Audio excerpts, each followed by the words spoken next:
Bueno, vamos a dar inicio ya a la clase porque hay mucho que decir. Entonces, y que creo que es muy importante. Solo para los que nos visitan, este es el trimestre o el año. Nosotros lo hemos dividido como iglesia en trimestres para tener una clase dominical en esta primera parte del día. Y en este trimestre estamos estudiando la doctrina de Dios. Nosotros somos una iglesia confesional, tenemos una confesión histórica de fe, en donde estamos viendo la doctrina de Dios del capítulo 2 de nuestra confesión, que es lo que nosotros como iglesia hemos entendido acerca de Dios en las Escrituras. Eso es lo que nosotros confesamos. Y eso es lo que hemos estado estudiando hasta el día de hoy. Este es el penúltimo domingo en que estamos estudiando este tema que hemos tratado de llamar el Dios que confesamos. Y por varias semanas ya hemos estado tratando con los atributos de Dios. Y el último de los atributos que vimos, por la razón que yo les dije a ustedes, es el tema de la impasibilidad de Dios. Es un tema quizás difícil, quizás si usted nos visita, quizás ni sepa qué significa eso. Espero que hoy le pueda quedar por lo menos un poco claro a qué nos referimos nosotros con la impasibilidad de Dios. Pero como dijimos la semana pasada, nuestra confesión de fe es lo que nos define a nosotros. Es decir, nosotros no somos pentecostales. ¿Por qué? Porque creemos unas doctrinas específicas de las Escrituras. Nosotros no somos presbiterianos tampoco, porque creemos otra cosa acerca del bautismo y de la iglesia que nos definen a nosotros. Entonces, cada doctrina que nosotros tenemos expuesta en nuestra confesión de fe es un resumen de lo que nosotros hemos entendido, enseñan las Escrituras. Y es una confesión histórica. Entonces, cada doctrina que aquí se enseña y la intención que lleva detrás de cada una de esas doctrinas es lo que nos define a nosotros como bautistas reformados. Es decir, como les decía la vez pasada, entender qué significa que Dios no tiene pasiones debe ser entendido a la luz de cómo fue redactada la confesión. Cómo es que la iglesia ha entendido esa doctrina de la impasibilidad de Dios. Porque si nosotros entendemos esa doctrina diferente a como nuestros padres y como la iglesia la ha entendido a lo largo de su historia, no podemos decir que somos bautistas reformados, porque tenemos otro concepto de Dios. Y como dijimos, tanto el primer capítulo como el segundo capítulo de nuestra confesión son fundamentales para entender el resto de la confesión. Fundamentales. Si usted varía en alguno de estos conceptos, entonces usted tiene otra concepción de Dios diferente a la que nuestra confesión y nosotros como iglesia confesamos. Es importante entonces. Hace unos días nos escribió unos hermanos en Argentina diciéndonos que ellos eran bautistas reformados, que ellos estaban adheridos a la confesión bautista, a la primera confesión de 1644 y a la de 1689, pero que ellos ponen así: somos monergistas, es decir, que creen que la salvación es solo de Dios, creemos en las 5 solas de la Reforma, en los 5 puntos del calvinismo, pero somos continuistas. Entonces, usted no puede decir que usted es bautista reformado, porque nuestra confesión no es continuista. No, es decir, nuestra confesión no afirma, como ninguno de los reformadores, que los dones extraordinarios persistan hasta el día de hoy, dones de profecía, de milagros, etc. Otros dones en la iglesia sí existen: el don de servicio, el de enseñanza, el de la administración. Todos esos dones persisten, pero no es a eso a lo que se refiere la doctrina del cesacionismo o continuismo. Entonces, nosotros somos cesacionistas. Entonces, no porque usted diga ser bautista y ser calvinista, usted es bautista reformado. John Piper no es bautista reformado, Albert Mohler no es bautista reformado, Mark Dever, quizás estos nombres suenen para ustedes como, pero yo sé que algunos jóvenes sí los conocen. Ellos no son bautistas reformados, no se suscriben a nuestra confesión. Entonces, debemos tener claro eso. Esto es lo que nos define a nosotros. Y no quiero que me entiendan como que estoy siendo sectario, no. Sino que debemos entender qué es lo que somos, porque como iglesia debemos ser uno y andar en unidad en todo. Eso es lo que nos fortalecerá, lo que nos hará glorificar a Cristo conforme andemos en lo que creamos de las Escrituras. ¿Ok? Entonces, ¿qué significa que Dios es impasible? Esto es lo que dice nuestra confesión, que el Señor, nuestro Dios, es espíritu purísimo, es invisible, sin cuerpo, miembros o pasiones. Es un espíritu, Él no tiene cuerpo, no tiene miembros o partes, literalmente eso es lo que significa, no tiene partes, Él no está compuesto de partes. Los atributos de Dios no son partes que componen, que cuando están todos unidos forman a Dios. No, Dios es amor, sí, pero todo Él es amor. Él no es una parte amor, una parte misericordia, una parte justicia, una parte santidad. No, Él todo es santidad, todo Él es amor, todo Él es justicia. Eso es lo que significa que no tiene partes. Él es un solo ser. Y dice también nuestra confesión que Él no tiene pasiones. ¿Ok? Eso es lo que nosotros hemos confesado y lo que hemos visto en las Escrituras. Y lo que hemos dicho hasta este momento es que con ese término los cristianos a lo largo de la historia quisieron entender a Dios por la vía de la negación. Eso es, Dios es impasible. Es decir, que Él no es pasible. Im es el prefijo, es un prefijo negativo, como inmutable, como inmortal. Él no es mortal, Él no cambia, Él no tiene pasiones. Es lo que los creyentes a lo largo de la historia quisieron entender a Dios por la vía de la negación. Es decir, Dios no tiene pasiones, Él no es pasible. Eso es lo que hemos dicho hasta ahora. Lo que los cristianos quisieron hacer desde el principio es la distinción, como se llama en teología, ontológica, es decir, una distinción en la esencia de Dios. Dios es Dios y no hay nadie como Él. Solo Dios es Dios. Nosotros somos sus criaturas, pero solo Él es Dios. Él es independiente, autoexistente. Nosotros dependemos de Él para vivir, para existir, pero Dios no, Él es autoexistente. Entonces, es lo que dice nuestra confesión. Vamos a ver qué pasó.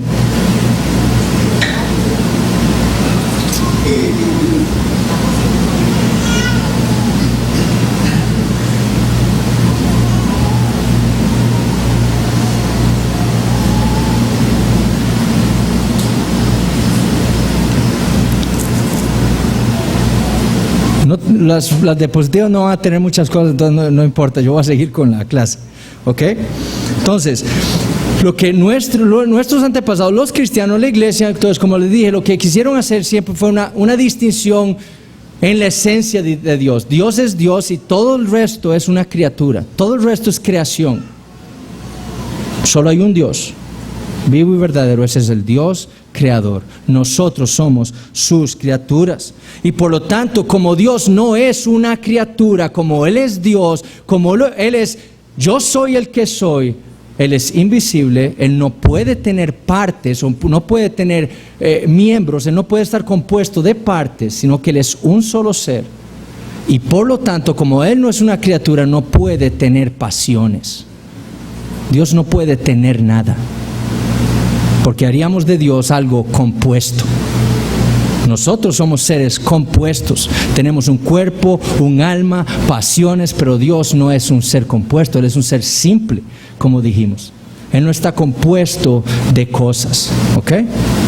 Entonces, Dios no tiene pasiones, Él es perfecto, inmutable, invisible, sin partes. Dios es sus atributos. Eso es lo que Él es. Él no tiene amor. Dios no tiene amor, ¿entendemos eso? Él es amor. Dios no tiene misericordia, Él es misericordioso. Dios no tiene justicia, Él es justicia. Dios no tiene santidad, Él es santo. Él es eso. Eso es lo que hemos querido entender. Si Dios tuviera algo, implicaría que Dios consiste de partes. Y eso no lo haría Dios. Lo haría una criatura. ¿Ok? Entonces, ¿qué significa pasión? Para que quizás un repaso. Una pasión es un movimiento, una moción de la mente o de la voluntad que tiene una persona o un ser cuando es enfrentado con un objeto, ya sea dentro de él o fuera de él. Es decir, yo veo algo y ese algo me hace algo a mí, me afecta a mí de tal manera que eso afecta o mueve o cambia mi mente o mi voluntad. Yo veo un gato y ¿qué hago? ¿Ok? El gato produce en mí una pasión de desagrado, porque no me gusta el gato. ¿Ok?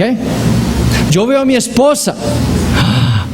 ¿Por qué? Porque es mi esposa y yo la amo. Y mi esposa, con solo verla, me produce a mi amor. ¿Ok? Mi amor crece, se mueve. Me explico, es un cambio en mí. Eso es lo que significa tener pasiones.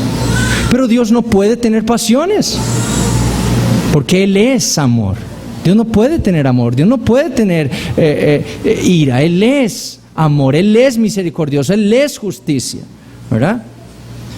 Esa pasión viene de un término que es del término pasivo.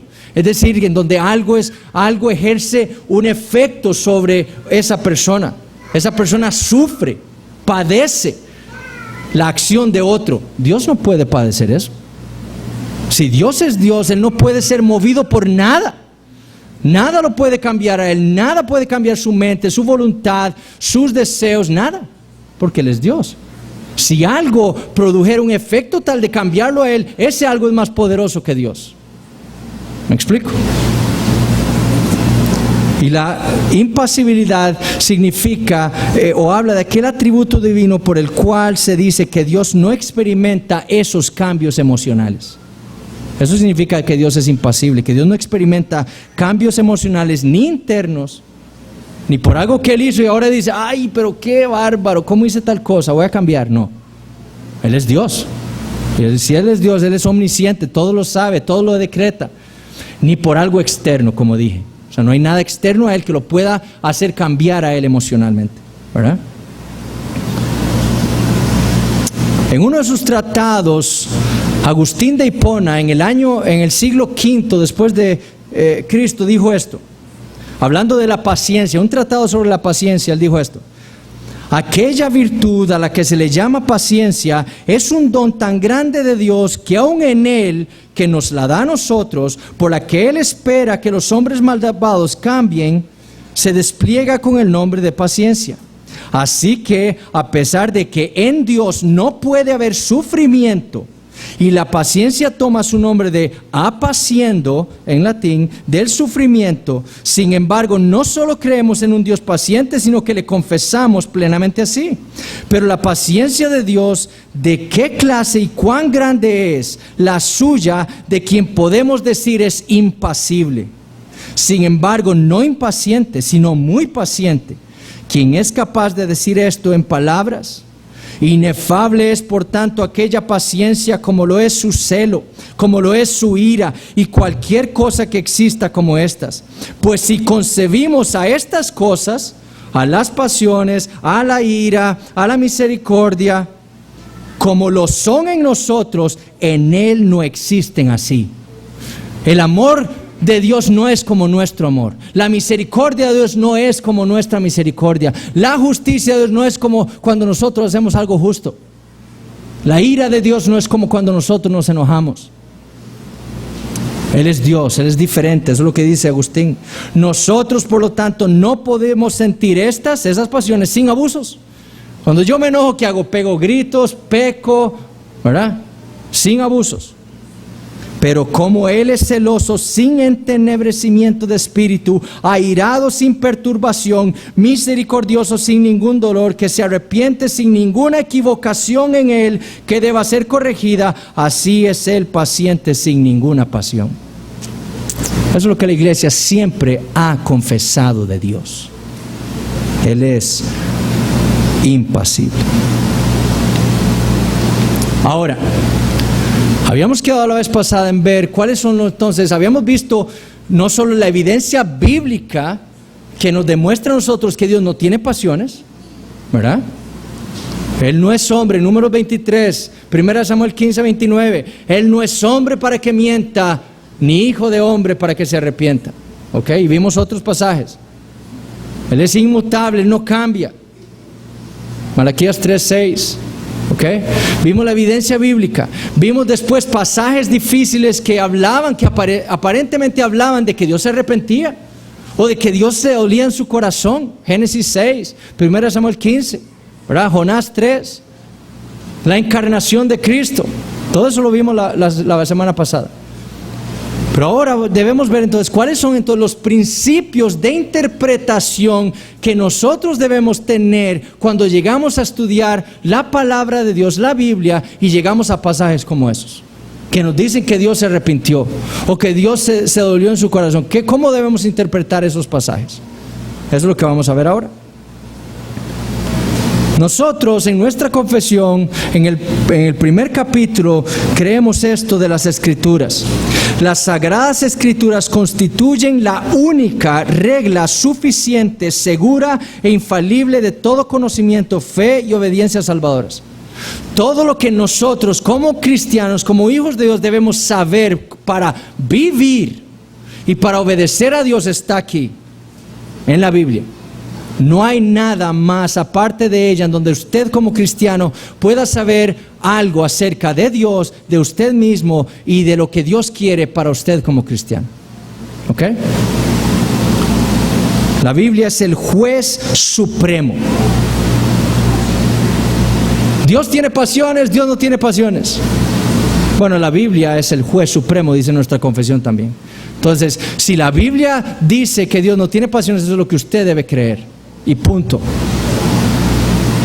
Ella debe ser nuestra guía en todo tipo de controversia.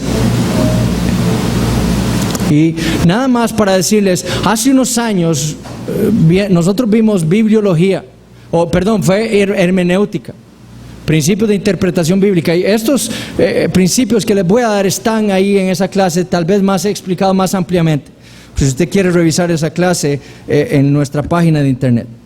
Pero el primer principio que nosotros debemos usar para interpretar ese tipo de pasajes en la Escritura es la analogía de la Escritura. La analogía de la Escritura. ¿A qué se refiere ese principio? Bueno, el párrafo 9 de nuestra confesión del capítulo 1 dice lo siguiente: la regla infalible de interpretación de las Escrituras la constituyen las propias Escrituras. Esa es la regla.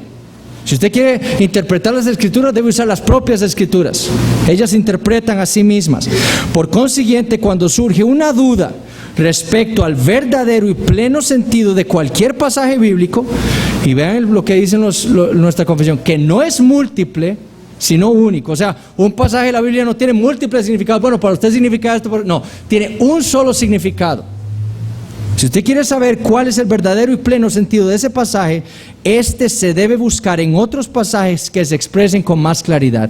Cuando hay un pasaje difícil de entender, ¿qué debe hacer usted? Ir a los pasajes que hablan de esa doctrina más fácil o más claramente para usted poder interpretarlo. Lo claro interpreta lo oscuro. Así es. Usted no puede sacar una doctrina de un pasaje difícil. No, obtenga la doctrina de un pasaje claro. Dios no es hombre para que mienta, ni hijo de hombre para que se arrepienta. Ese es Dios. Entonces, con ese pasaje vamos a interpretar el resto de pasajes, y eso lo vamos a ver ahorita. Cuando estudiamos la doctrina de la impasibilidad de Dios, entonces los pasajes claros deben entonces, habiendo sido interpretados según el sentido bíblico correcto, son los que nos deben servir a nosotros para interpretar los pasajes menos claros. ¿Ok?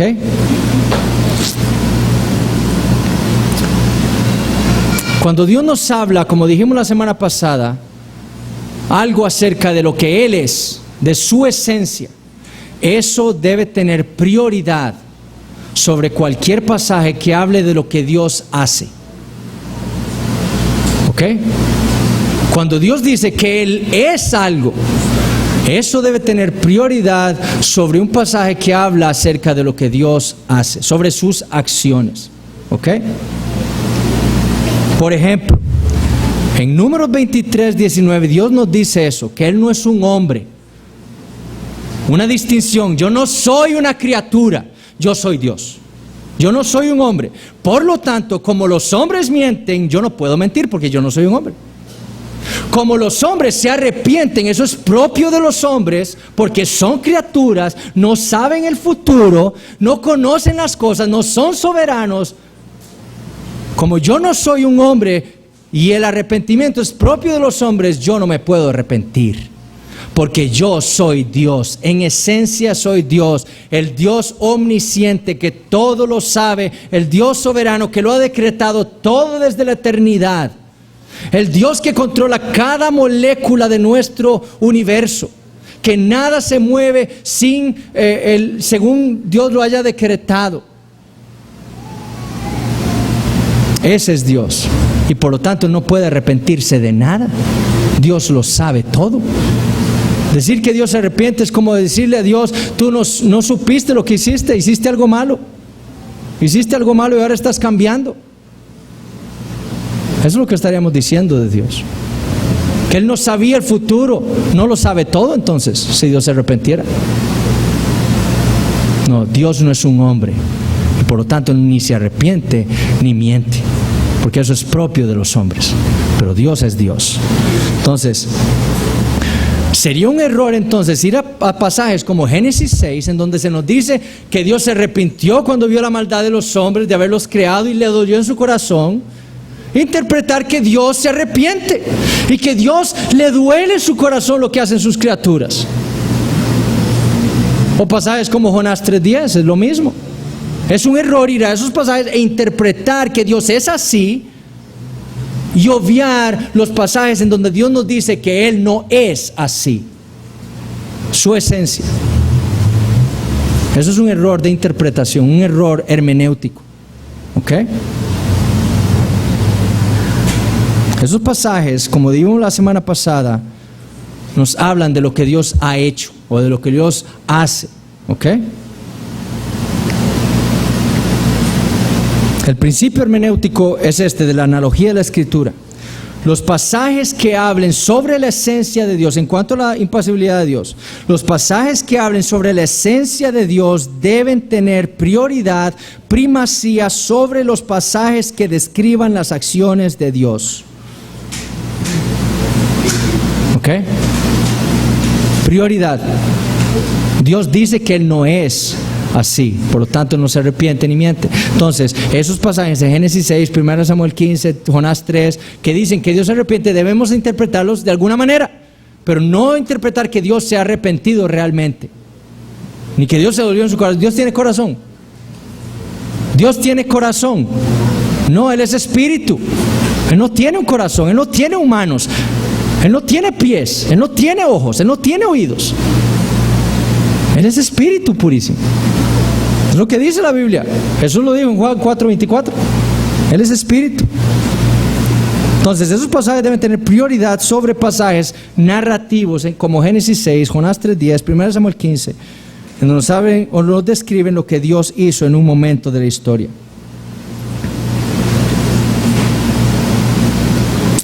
¿Cuál es la esencia de Dios que hace que sea imposible que Él se arrepienta? ¿Cuál es la esencia de Dios? Él no es hombre. Eso es lo que hace a Dios que sea imposible para Él arrepentirse o sufrir cualquier cosa. Él no es hombre.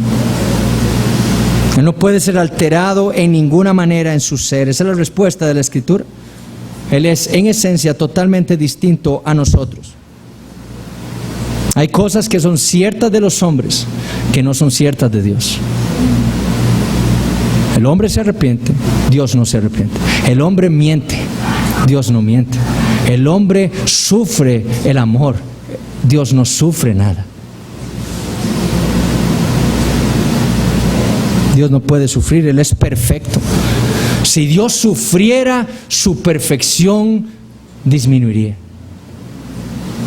Porque estaríamos diciendo que a Dios le falta algo o ha sido afectado por algo. Si Dios cambiara, estaríamos diciendo que Dios no es Dios, porque o deja de ser lo que era o está llegando a ser algo que no era. Pero Dios dice en Éxodo 3:14 que Él es el que es, yo soy el que soy. Eternamente Él es el mismo, siempre, sin cambio, perfecto, inmutable, espíritu purísimo, invisible, sin cuerpo, sin miembros, sin pasiones. Ese es Dios. Y así es como vamos a interpretar, ese es el primer principio. El pasaje que habla sobre la esencia de Dios debe tener prioridad sobre aquellos pasajes que describen lo que Dios ha hecho. ¿Ok? El segundo principio es la analogía de la fe. La analogía de la fe, es decir, que nosotros interpretamos cualquier pasaje de la Biblia de manera que esté de acuerdo con lo que enseña toda la Escritura. Usted interpreta este pasaje, un pasaje específico de la Biblia, de manera que esté de acuerdo con todo lo que la Biblia enseña, con la teología de la Biblia. ¿Ok? Por ejemplo, los modalistas son aquellos que creen que el Padre, el Hijo y el Espíritu Santo son la misma persona, pero que son distintos modos en los que Dios se ha revelado a los hombres. En el Antiguo Testamento se reveló a los hombres como el Padre, después cambió y se reveló como el Hijo, y después cambió y se reveló como el Espíritu Santo. Modos, ¿ok? Eso es lo que creen los modalistas. Entonces los modalistas llegan, por ejemplo, a pasajes como Juan 10, en donde el Señor Jesús dice, el Padre y yo uno somos. Dice, ven, ahí está. Ahí está. ¿Cuál Trinidad? Ahí está, Jesús está diciendo que Él y el Padre son uno, el mismo. No, nosotros no estamos rechazando la doctrina de la Trinidad, nosotros rechazamos esa interpretación falsa, porque esa interpretación no está de acuerdo con lo que toda la Biblia enseña. Que el Dios de la Biblia es un Dios único, vivo y verdadero, pero es un Dios trino. Eso es lo que la Biblia enseña. El Padre es Dios, el Hijo es Dios y el Espíritu Santo es Dios.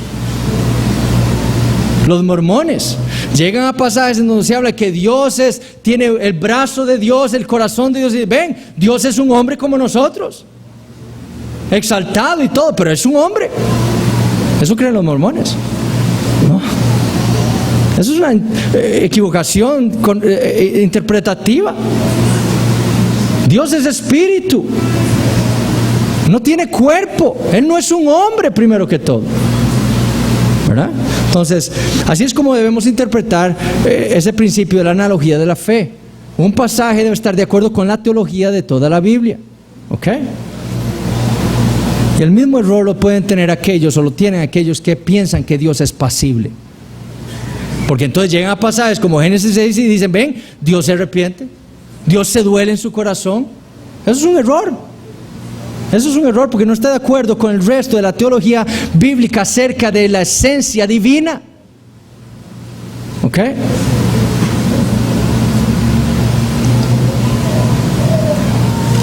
Entonces, para entender la Biblia de esa manera, según el principio de la analogía de la fe, debemos entender que la Biblia usa en muchos lugares lenguaje antropomórfico.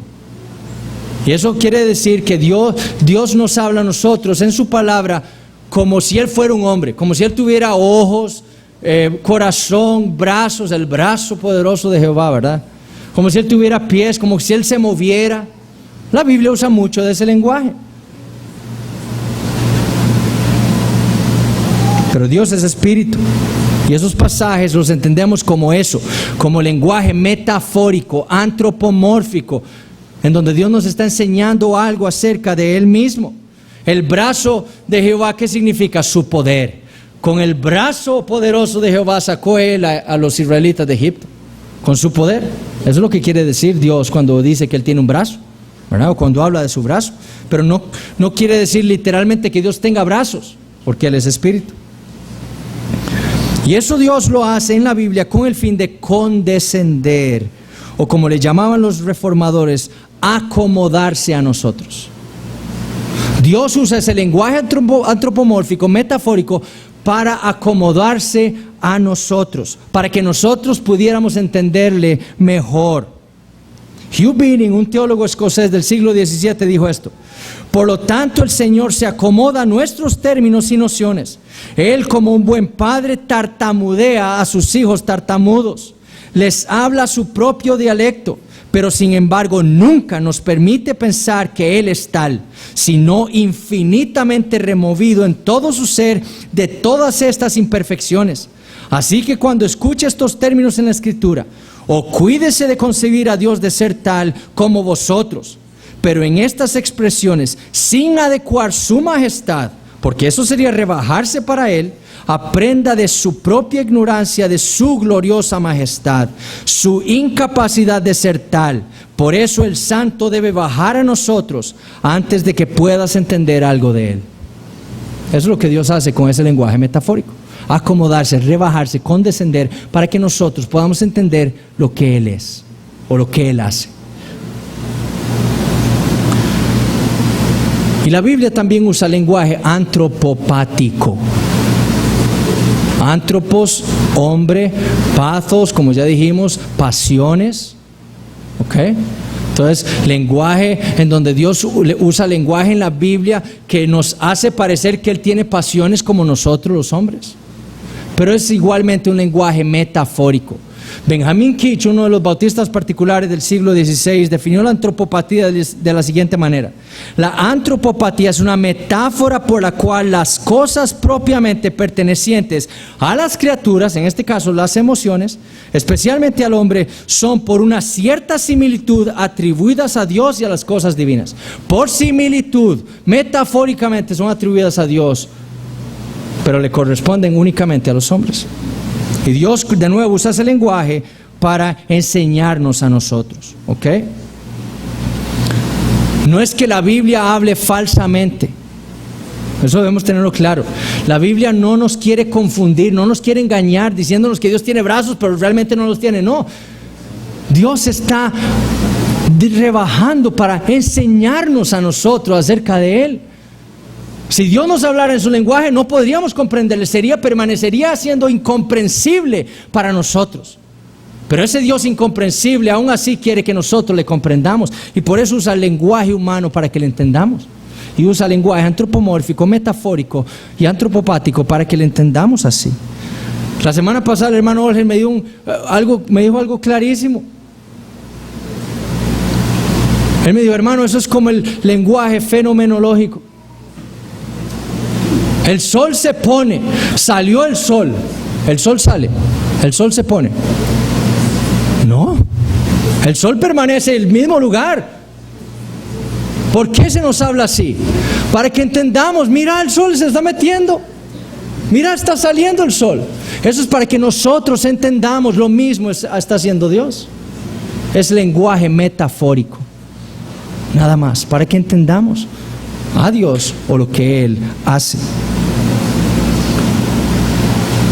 Entonces, cuando pasajes como Génesis 6, 1 Samuel 15 habla de Dios arrepintiéndose, lo que está diciéndonos Dios a nosotros es que Él está haciendo algo que, a pesar de que lo ha decretado en la eternidad, Él está cambiando algo que Él ha hecho.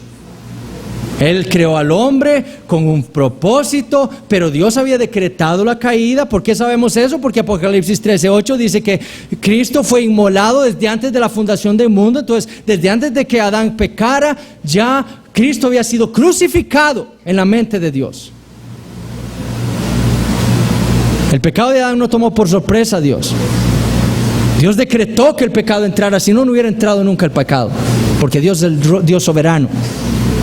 Nada ocurre en este mundo sin que Él lo permita o lo decrete. ¿Ok? Entonces, Dios decretó eso, y Dios, habiendo hecho al hombre, un día dijo: voy a destruirlos a todos, excepto a Noé, por gracia, y a su familia. para demostrar que yo soy justo y que odio el pecado. Y nos habla como que vio a la humanidad y se arrepintió en aquel momento. Pero Dios no sabía que iba a traer el diluvio. Por supuesto que sí. Como dijimos, Matusalén es el claro ejemplo de esto. Casi 1000 años antes Dios le había prometido a la humanidad que cuando Matusalén muriera, Él iba a traer el diluvio. O cuando quitó a Saúl y puso a David, Dios no sabía que iba a traer a David. Por supuesto. ¿De dónde vendría el Mesías?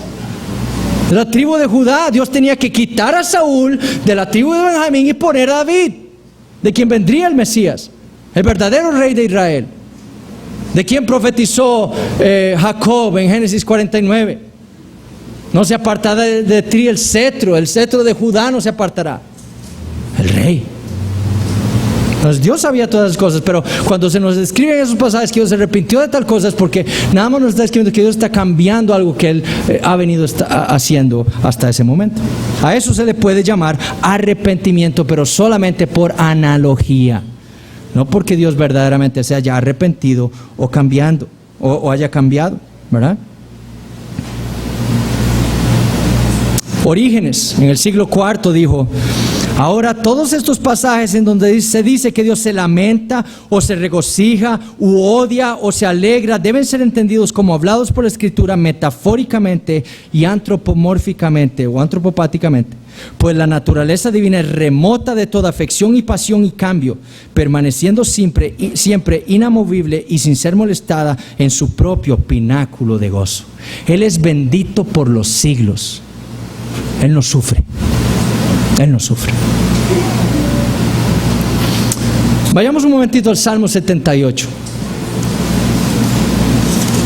Rápidamente para ver las aplicaciones de esta doctrina. Salmo 78.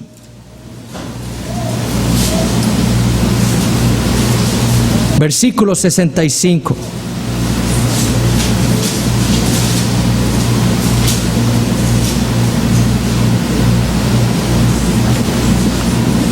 Dice: entonces despertó el Señor como quien duerme, como un valiente que grita excitado del vino.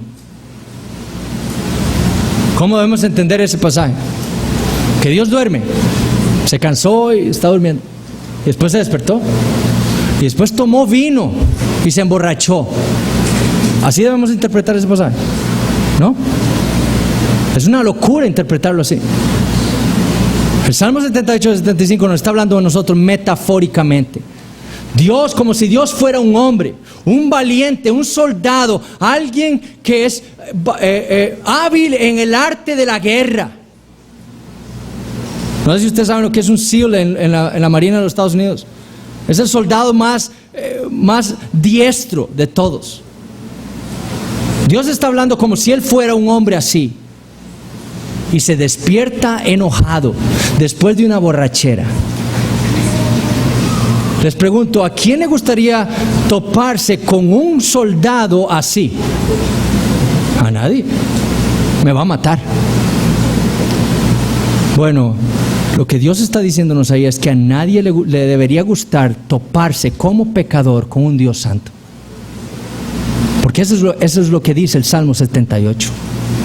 Israel ha pecado contra Dios y ustedes deben temer de enfrentarse a un Dios como yo, un Dios santo. Van a sufrir. Eso es lo que Dios dice. Pero así debe ser interpretado eso. No es que Dios es un hombre y que Él duerme y se despierta, ni que se emborracha, no, ni que toma vino. Es metafórico para enseñarnos algo de Dios y de lo que Él odia el pecado y de las consecuencias de aquel pecador que se anima a acercarse a Él en su pecado. Es la misma interpretación que debemos darle a pasajes como Efesios 4:30 Efesios 4:20 o Isaías 63:10, en donde se nos dice a nosotros que el Espíritu Santo puede ser contristado. Isaías 63:10 dice lo mismo, que podemos enojar al Espíritu Santo. En hebreo es el mismo término contristar que en griego. El Espíritu Santo es Dios, y como Dios en su esencia no puede sufrir, Él no puede dolerse, Él no puede ser contristado, porque Él es Dios. Él es bendito por los siglos también. Ese lenguaje debe ser interpretado metafóricamente. John Owen, el gran puritano, dijo esto acerca de este pasaje. El término contristar o afectar con tristeza puede ser considerado tanto activamente con respecto a las personas que contristan, es decir, yo contristo al Espíritu Santo, o pasivamente con respecto a las personas contristadas, es decir, o pasivamente en el Espíritu Santo que es contristado por mí. ¿Ok? Dice, en el último sentido, en el sentido pasivo, la expresión es metafórica. El espíritu no puede ser contristado o afectado con tristeza, lo cual implica alteración, decepción, debilidad, todo incompatible con sus infinitas perfecciones. El Espíritu Santo es afectado hacia nosotros. ¿Cómo? ¿Cómo es que Él nos dice a nosotros que Él se contrista? Como uno que es amoroso, cuidadoso, tierno, preocupado por nuestro bienestar, y por ende nuestras malas obras se dicen que le contristan. Como un buen amigo de buena y tierna naturaleza es apto de serlo por nuestro maltrato de Él. Dios nos habla a nosotros como si el Espíritu Santo fuera un hombre que pudiera ser contristado cuando nosotros le hacemos algo malo a Él. Pero la manera en que Él expresa ese sufrimiento, ¿verdad? No es porque es movido y sufre y decrece en algo en su ser, no. Lo que Él hace es moverse a amor, a manifestar más de su amor, de su paciencia hacia nosotros, de su disciplina hacia nosotros. Lo que cambia es la manifestación de Dios hacia nosotros, pero no Dios. O más amor, o más disciplina para nosotros, pero Él en su esencia es inamovible, insufrible.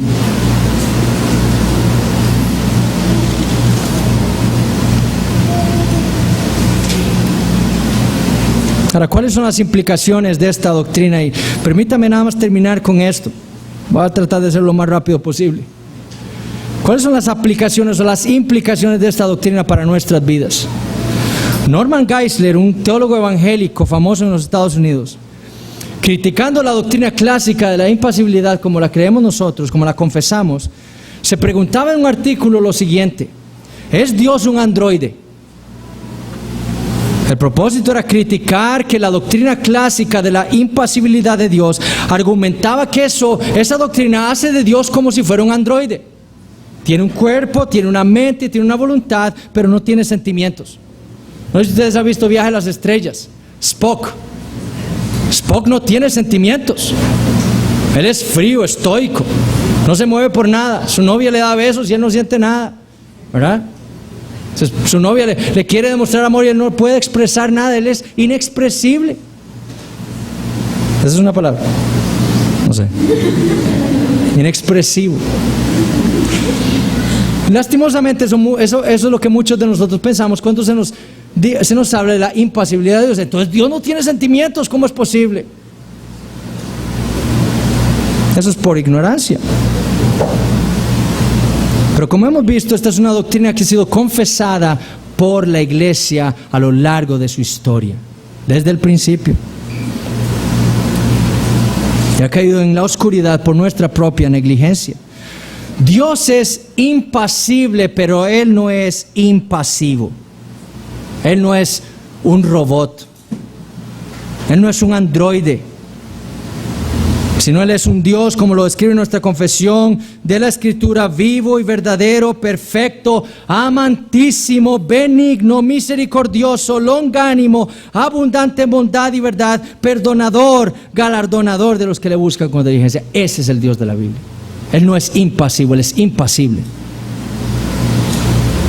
Él no puede ser ni más puro, ni más santo, ni más sabio, ni más justo, ni tampoco puede ser más amantísimo, ni más misericordioso, ni más longánimo. Él es eso perfectamente. Pero esos atributos se nos olvidan cuando se nos dice la impasibilidad de Dios. Es importantísimo que recordemos eso. La iglesia confiesa la impasibilidad de Dios por la vía de la negación. Estamos diciendo lo que Dios no es. Él no es una criatura. Él no tiene pasiones como los hombres. Él es Dios. Él es diferente a su creación. Él no está compuesto por nada. Thomas Weinandy, refutando las críticas de los críticos, dice: ellos consistentemente argumentan que si Dios es impasible, esto significa que no es amoroso. Esto no es así. Ellos olvidan que decir que Dios es impasible no nos dice algo positivo acerca de Dios. Es decir, no nos está diciendo que Dios es inerte, que es estático, que está muerto, y por lo tanto que no es amoroso, ni tierno, ni compasivo. Por el contrario, decir que Dios es impasible, como lo hizo Ireneo, es negar de Dios todas aquellas características y propiedades que le pertenecen propiamente al orden creado, a las criaturas, que le harían menos que perfectamente bueno, amoroso y misericordioso. El error es pensar que si Dios no tiene pasiones como nosotros, entonces no puede tener amor. Eso es un error. Dios no es como nosotros.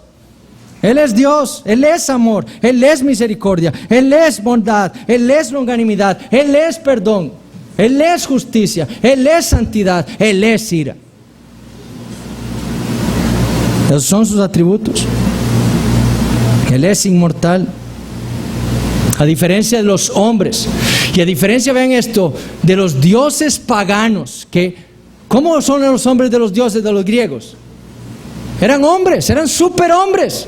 Pero eran hombres que se arrebataban de pasiones, de celos, de ira, de contiendas. Luchaban unos con otros. ¿Por qué? Porque eran superhombres, eran hombres creados de la mente de un hombre.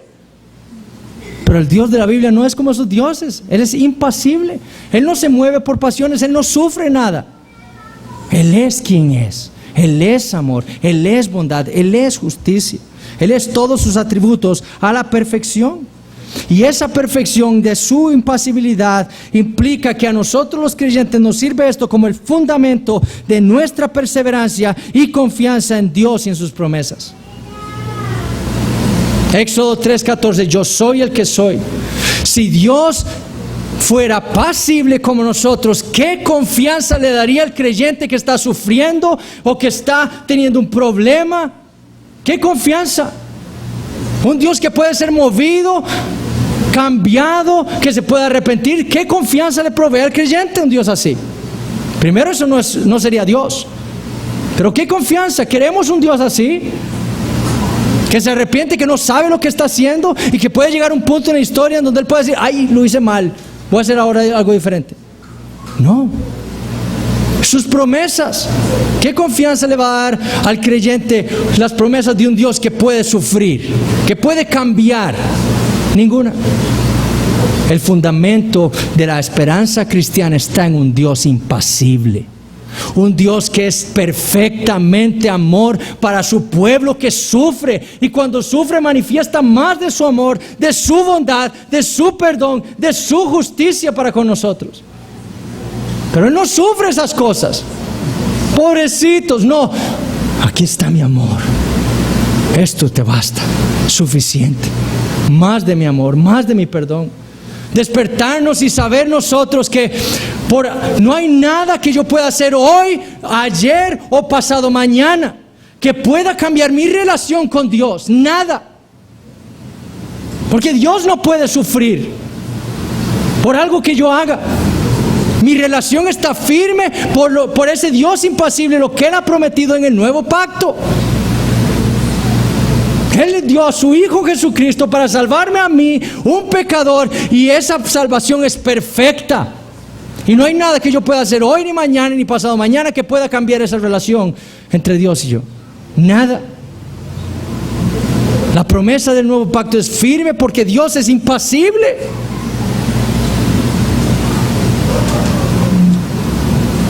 Segundo, y la próxima semana les voy a traer esto impreso para que lo tengan, porque estoy haciendo un resumen por cuestión de tiempo.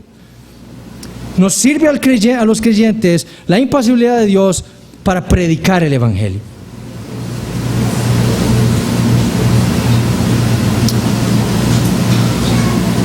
¿Con qué seriedad le va a predicar usted el evangelio al pecador si Dios es pasible?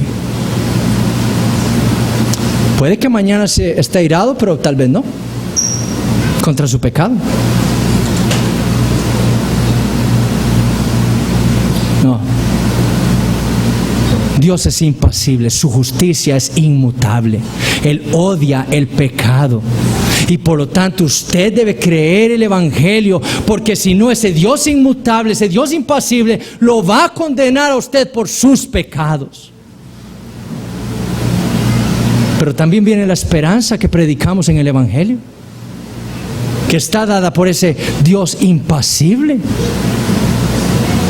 Si usted se arrepiente y cree en el Señor Jesucristo, Él lo va a salvar.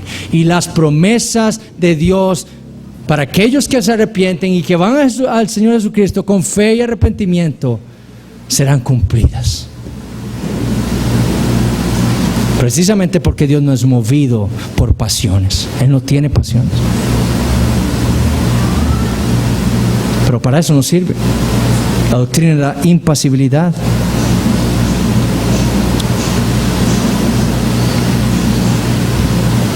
Dice Samuel Renihan, si Dios tuviera pasiones o afectos, ¿cómo podríamos predicar el evangelio? ¿Cómo podríamos declarar la certeza del juicio de Dios o la certeza de su salvación si Dios tiene emociones como las tenemos nosotros? ¿O estados en su ser como las tenemos nosotros? ¿O puede ser movido de una disposición a otra como lo somos nosotros? ¿Cómo predicaremos el evangelio? Pero Pablo, ¿qué le dijo Pablo a la iglesia en Roma? Por lo cual estoy seguro de que ni la muerte, ni la vida, ni ángeles, ni principados, ni potestades, ni lo presente, ni lo porvenir, ni lo alto, ni lo profundo, ni ninguna otra cosa creada, ni siquiera yo mismo que soy creado, nos podrá separar del amor de Dios que es en Cristo Jesús, Señor nuestro. Y eso es real, porque Dios es impasible. Gerald Bray dice, las implicaciones que una doctrina de pasibilidad divina tiene cuando son aplicadas a la esencia de Dios son catastróficas. Terminamos con un Dios que puede ser incapacitado con dolor, ciertamente en nuestro favor, pero eso es un frío consuelo al pecador que necesita un Dios fuerte para salvar, no uno que es debilitado por nuestras enfermedades. La próxima semana les traigo esto impreso para que lo tengan.